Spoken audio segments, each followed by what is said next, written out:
Hello, everybody, and welcome back to another episode of the Ketogenic Fasting Project Gone Carnivore. My name is Tom, and today I've got a special guest. My special guest today is Melissa, and I think we were first in contact on World Carnivore Tribe. Is that right? On Facebook? No, mind body breakthroughs. Ah, Mind Body Breakthrough. That's Chris Donahue and Nevada Gray's Facebook group. Did you see Yes. she was in Women's Health magazine, Nevada Gray? Did you see that? Yeah. This is Amazing. I'm this so is pretty happy amazing, for. huh? Yeah. So you want to tell us a little about yourself and a little about your journey? Yeah, I've been doing carnivore for going on 7 months, and I knew about it for over a year before I had the nerve to try it because I was just convinced I needed carbs. But I have celiac and lactose intolerance, and I had gotten to the point where I was mostly eating beef and rice every day, and so it wasn't really much of a stretch just to go all meat. And I thought, well, I'll try this for 30 days because that's what I kept reading. Just try it for 30 days. So in May, I took the plunge, and after the 30 days, I knew that I should continue because I was feeling a lot of improvement, like with my gut and my inflammation and my mood. So now here I am, almost 7 months and still going. You know, a lot of people ask what's the first thing you notice that changes when you go to an all meat diet? What was the first symptom that relieved, or what was the first change that you noticed? Bloating. Bloating, yeah. Digestion improves almost immediately, huh? Yeah, it was amazing because I had already lost 40 pounds really gradually Hmm. over like 2 years' time. And my stomach, though, would still bloat up every time I ate. And I thought, well, I'm not eating gluten and haven't for years. Hmm. I'm not um, drinking milk. So I was like, this is getting ridiculous. And then it was like, even the rice was apparently the culprit, white rice. And everybody thinks of white rice as nothing, most benign thing you can eat on the planet, but not for me. So Yeah, white rice typically is considered one of the safest carbs to eat. You know, particularly athletes who can't even, like strongman competitors and long distance runners and stuff like that. They typically can't get enough calories just from eating meat, so they substitute with white rice because it tends to have the least disruptions with digestion. But as we know, it too can cause some problems. So, so now I eat. At first, I did just beef, and now I eat seafood, eggs, chicken, sometimes whatever meat. Like mhm. even during the holidays, people had ham and turkey, and I ate that. I'm like able to eat a lot more variety of meat and still feel fine. So seafood, all of that. It's great. Yeah, that's kind of what I do. I mostly eat beef, and then sometimes I eat some chicken, or Thanksgiving. I just when I ate two big plates of turkey on Thanksgiving, and felt as good as ever. And I think that's the thing. If you're eating beef most of the time, that works for most people. And then if you include other things, I like to eat seafood too. I'll eat shrimp or cod, or go out for sushi sometimes. There's nothing better than some nice yellowtail or something like that. So. I did notice though that after a few days, because we had several Thanksgiving celebrations to go to, I was Mm. really like, I really want some beef. Like I was missing. Yeah, I found myself eating some dry turkey here and there, and I was scrambling for anything like butter or whatever to put on it to Yeah. moisten it up. So I should have brought a little jar of tallow with me or something, but live and learn, right? Yeah. So you want So yeah, sorry. I'll just tell you, like 10 years ago, I started really researching on how to cure my chronic fatigue syndrome. I had been at work and had a body fluid exposure, and I'm in the medical field. And before I even left work for that shift, my glands had swollen up and I had a fever. And I literally had chronic fatigue syndrome for 13 years. Wow. So in 2009, I finally thought I have to try to do something, because I had been getting the runaround from the medical field for like 10 years. And I'm not talking negatively against the medical field. It's valuable for many things, but it couldn't help me with chronic fatigue syndrome. So that was 2009. And in 2011, I finally went to an osteopathic doctor who told me to go gluten-free. And she, just in passing, as I was walking out, she said, "Oh, and do paleo." And I had never heard of gluten-free. I had no idea what gluten was. I had never heard of paleo. So I just started researching, and I did it the best I could based on what I found on the internet.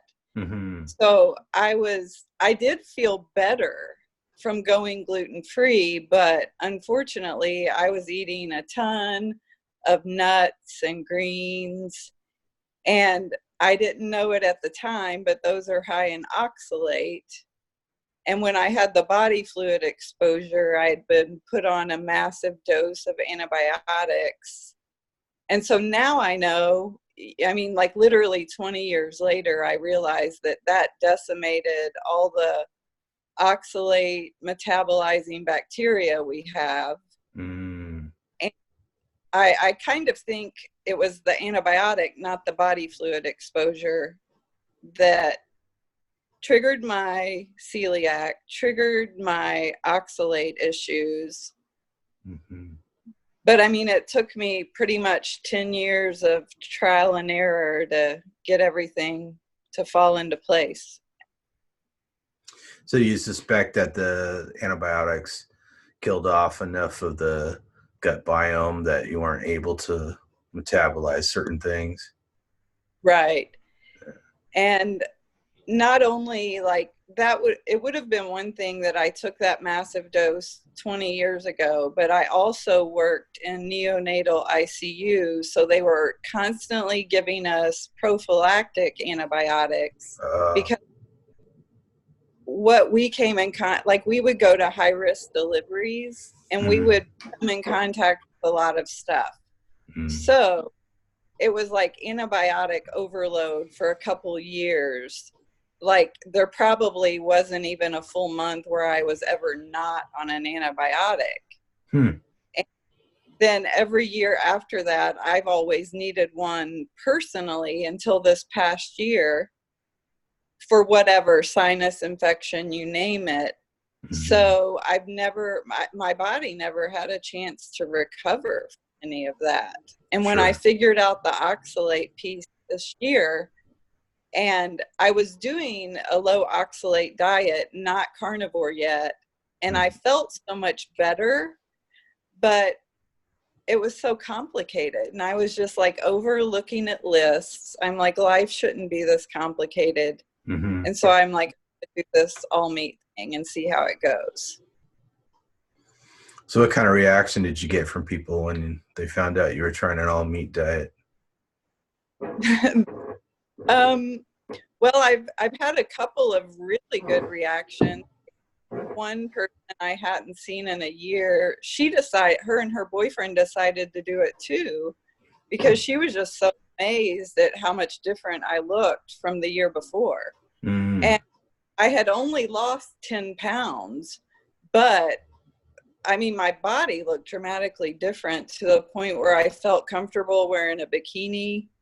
I mean, a bikini at 50 years old is pretty uncommon. I'm for Sure. just a normal average woman, but I was just, my muscle tone improved, my complexion improved. I mean, my cellulite decreased, and this was all I did was walk like 30 minutes a day, most days, walk my dog. Mm-hmm. It wasn't like I had some vigorous training routine. And but I've also had other people just say I could never do that, and they keep asking questions. So what do you eat again? And then my husband, he gets in on it and has fun because he eats every, like, well, we have spaghetti night, and I eat spaghetti and garlic bread, and she eats the meat. And we have taco night, and she eats ground beef, and I eat shells and lettuce. And so, That's great. That'd be that's, helpful for a lot of people to know that. yeah, it's like the first time when I first found out about gluten and went paleo, it was really stressful on the family and Uh-huh. my marriage, to be honest. But then after, years of struggling and me going back, at one point I went back to eating standard American diet because it was so hard for family. And that, Nope. Froze up for a like second there. 50 pounds. And oh, okay. You're back. Do you have?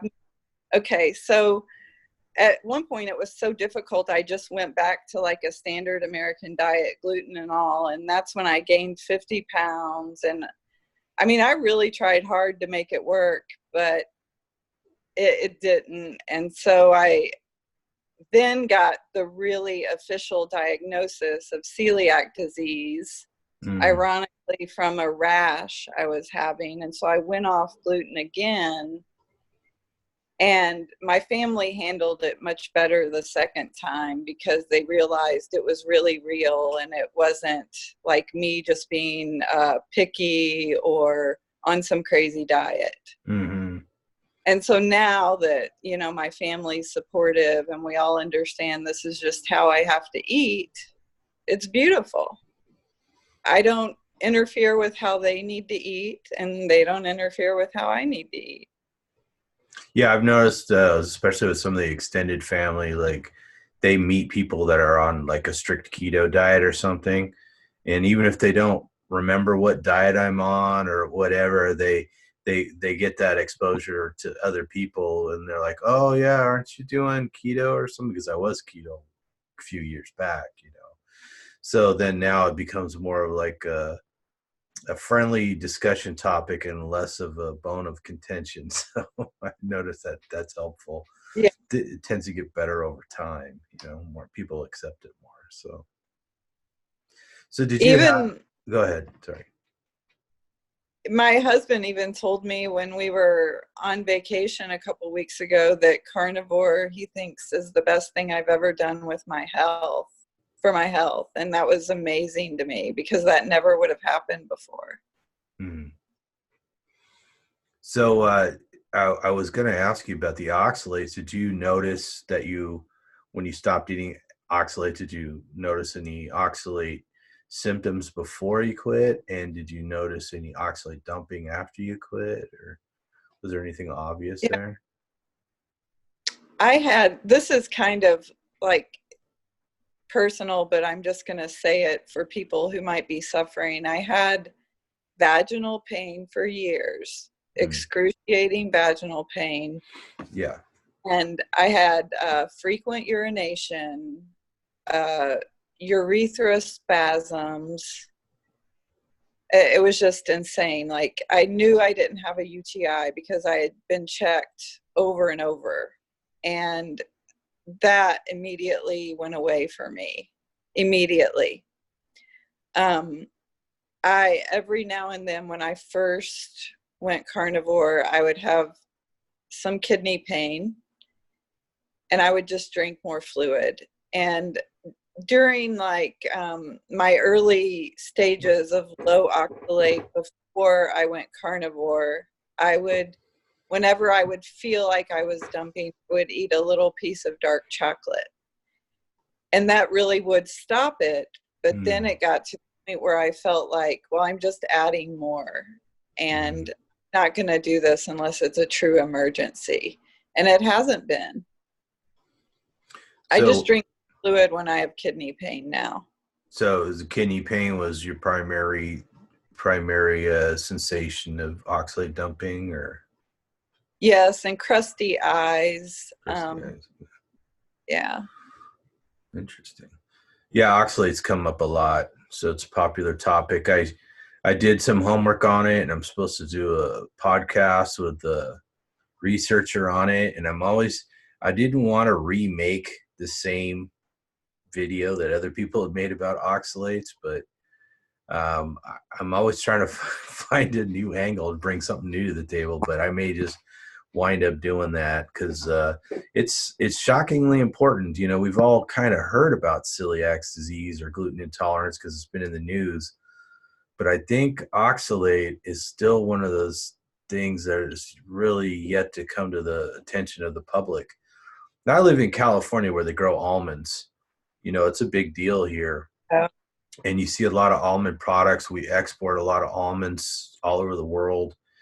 But California, of course, always has a water problem. There's plenty of water up north, but then you got to get it down south where it's dry. And these almond trees, it takes about 17 times as much water to make a gallon of almond milk as it does to make a gallon of cow's milk.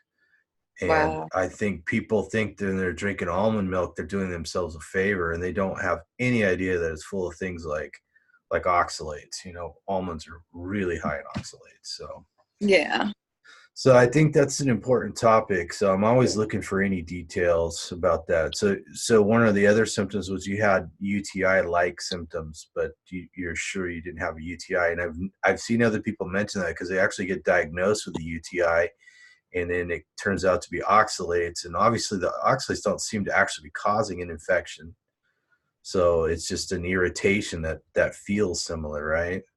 Right. My bladder and urethra were constantly irritated. And I mean, it was really quite inconvenient because you felt like you had to use the restroom constantly. And then, you know, I mean, literally trying to work, trying to take a trip, just trying to get anything done.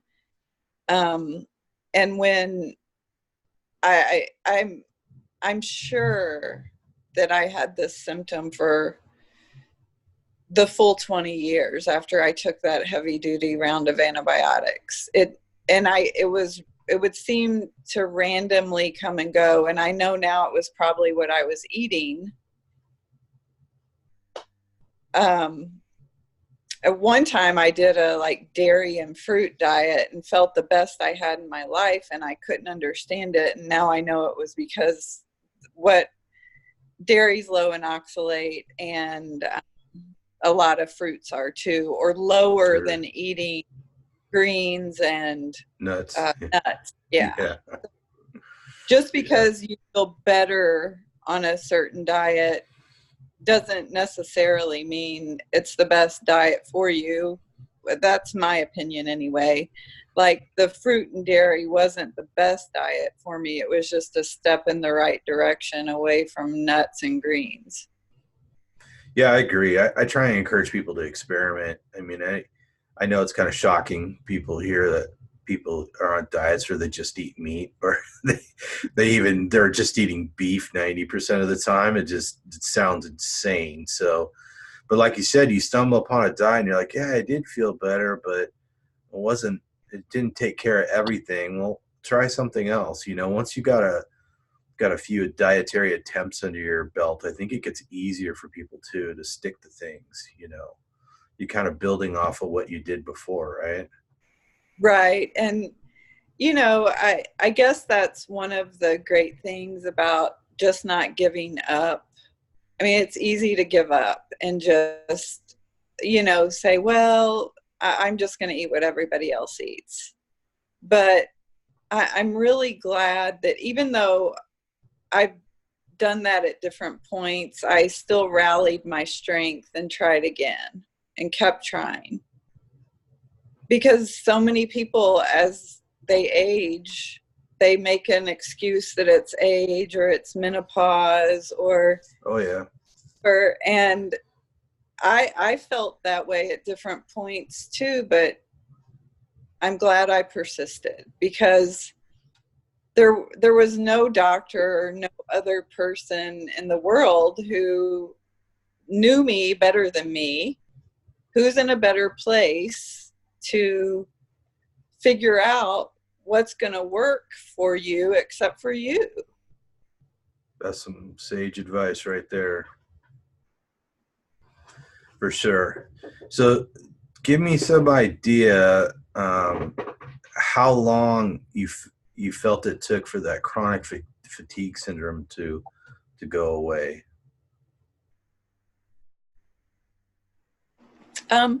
Well, the chronic fatigue syndrome went away before Carnivore for the most part, like about 80% just by not eating gluten.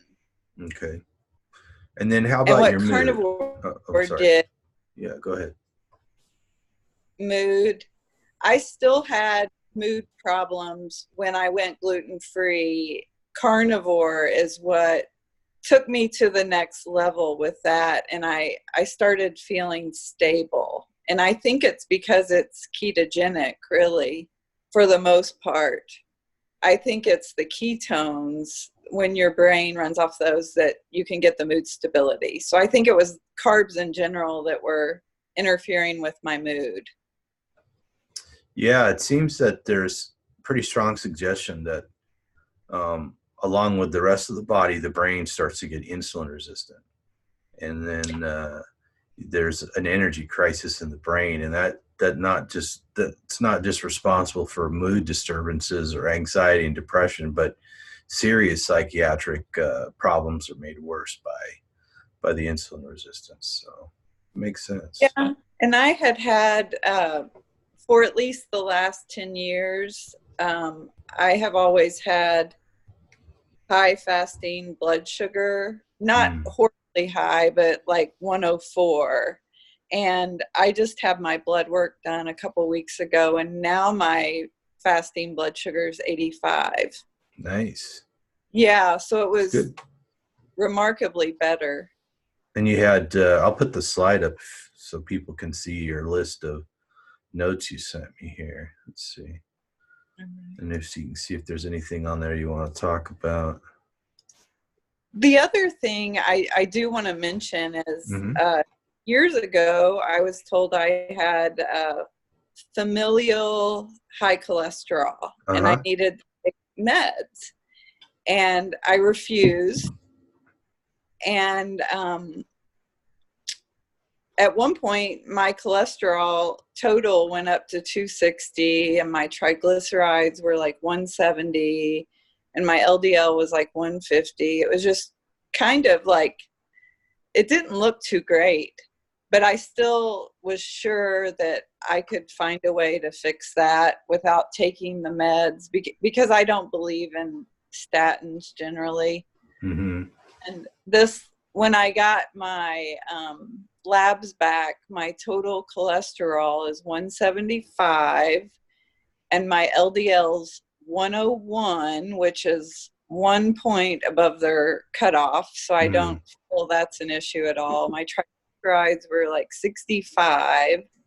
My HDL was 61. So I plugged it into this cholesterol risk calculator, and I'm in the lower third risk, and I never had to take meds. All I had to do was go on Carnivore, apparently. So yeah, I had kind of a similar thing. I had a heart scan done. I got the coronary artery calcium scan done, and I had a score of 8.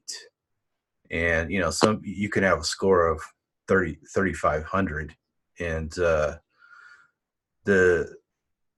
at that level, if you put 10 people on statins for 10 years, you might prevent one heart attack.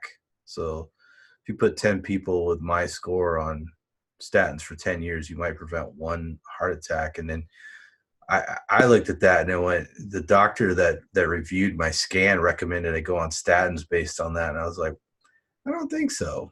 I think that my chance of, I have less than 10% chance of developing heart disease based on that score.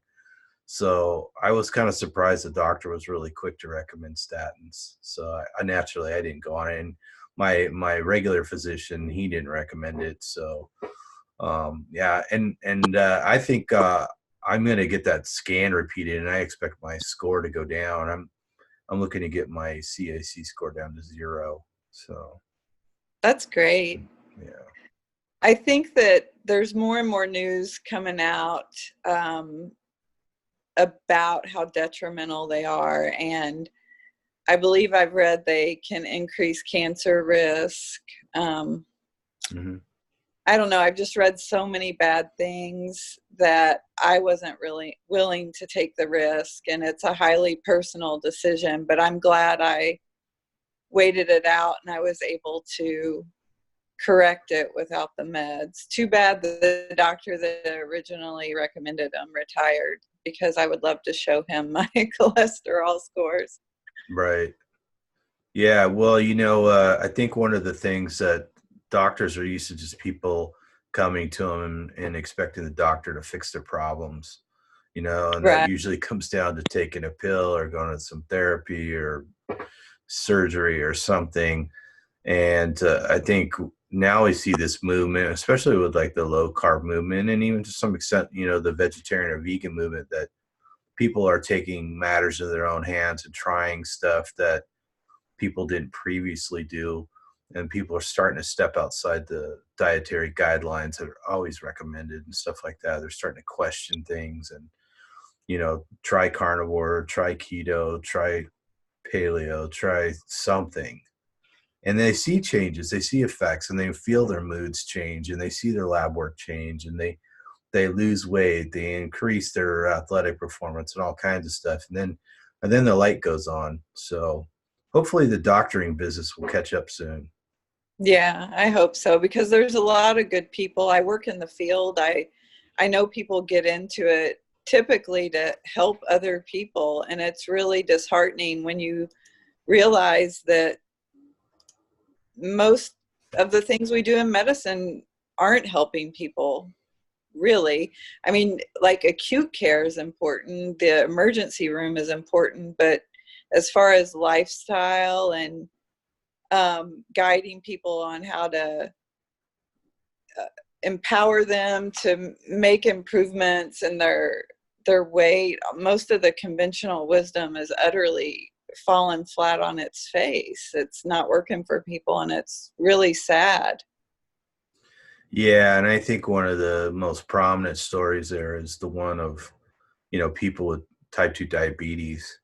You put them on metformin and insulin, and they still are going to go downhill over time. They're still going to need to increase their insulin over time, and they're probably going to lose their eyesight. They're probably going to have their feet amputated at some point, and then they're eventually going to die of a heart attack anyways. It's grim. It's very, very grim. And I helped a worker that was wearing an insulin, not an insulin pump. She had a monitor on her arm that monitored her blood sugar constantly.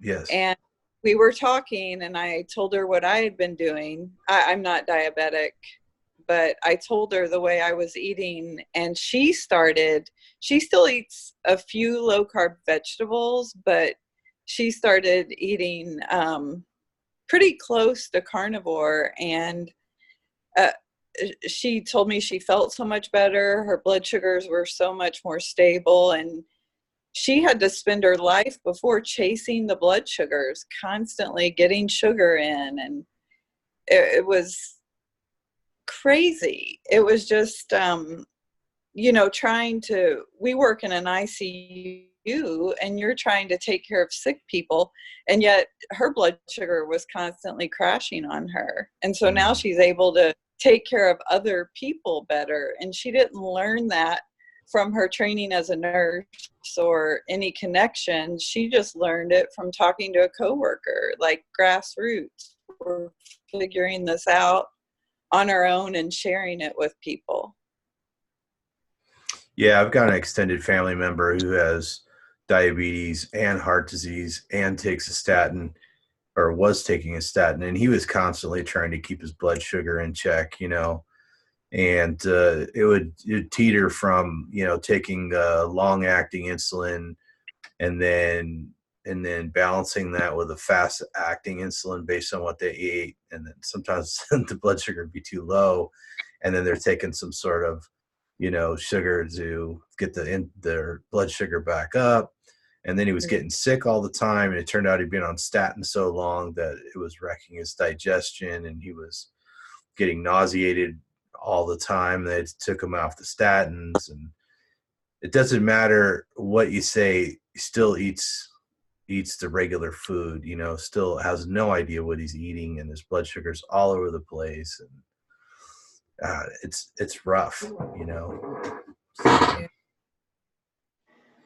So I got your picture up here of your 3.5-year transition. How good that must make you feel to see that, huh? Yeah, it really does. It really does. It happened very slow, but that's fine with me, because I think slow is sometimes better. I've never had any bump back up. Everything I've lost has stayed off, and I haven't ever had to feel like I'm starving myself whatsoever. Even before I went carnivore, it was like maybe at some points 2 pounds a month, so slow that a lot of people wouldn't have even been happy with that. But my health continued to gradually improve. My weight gradually went down to the point I think this is normal for me. And I've been underweight, like 17 BMI, and I've been 32 BMI, and now I'm a solid 22, and I feel strong. I can tie my shoes. I'm not out of breath. It's just great. Yeah, when you go online, in particular, you see these stories. I got a 25-year-old that lost 100 pounds in a year, but that 25-year-old was only overweight for a couple of years. So Right. the weight came off really quick when they changed their diet. But then when you've been overweight for over 20 years, like I was, it can take longer. You might start out strong, but then actually getting leaner, getting to a final goal can take years. And I think people need to hear that message. I think that, there's a lot of variables in there, but I think particularly people who carried, if you carry an extra 100 pounds for 20 years, it's going to take a little longer to get it off typically. Yeah, and I think that there's a lot of myths out there that, like, menopausal women can't lose weight, which is false.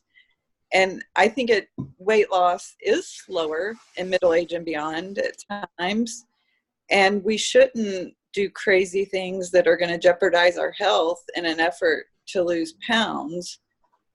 So just being realistic with where you are in life, and knowing you can improve, but not going on some crash starvation diet like you would have done in your teens or 20s.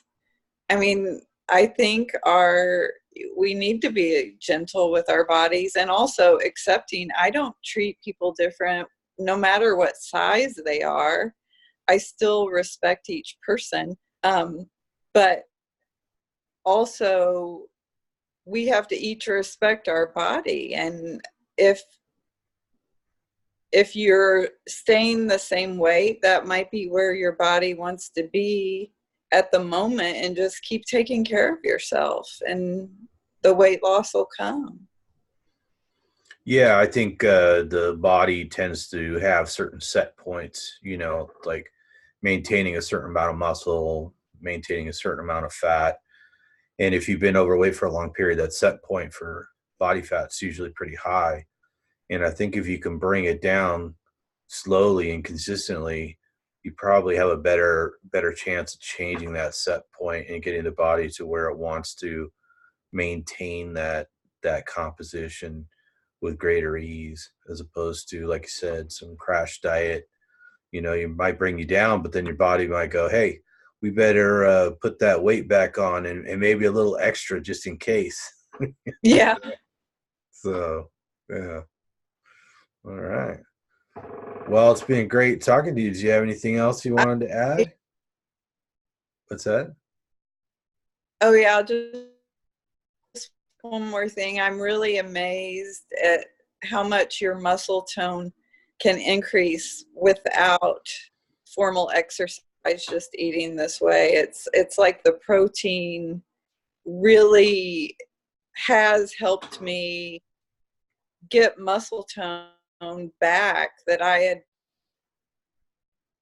just like in my quads, and I was starting to notice my arms getting weaker, and I haven't even incorporated any weight training at all yet, and still those muscles are coming back. Muscles I thought were gone for good. Yeah, I used to be a bit of a gym rat, and I had to quit because my arthritis is so bad. And I just went back probably 6, 7, 8 months, maybe now, maybe not even quite that long. And I just had my 49th birthday a couple days ago, and I squatted 585 pounds, which is more than I ever did 20 years ago. And I'm putting on muscle with ease, much easier at 49, oddly enough, than it was at 29 for some reason. That's amazing. It's great. Yeah. So it's nice. I'm trying to catch up to Sean Baker, that show off with all his giant squats and deadlifting. Yeah, So anyways, well, it was a pleasure talking to that's you great. today. I really appreciate you. Yes, thanks for having me. Letting me share my story. I'm sure your story is going to help a lot of people out there. So a lot of everyday people need to know that they can make these changes and it's not so bad, you know. I agree. If you ever want to do it again, tell some more of your stories, so let me know, hit me up. Be happy to have you on again. All right, will do. Thank you. All right. Well, thanks again. And I'm sure this is going to turn out to be a great video.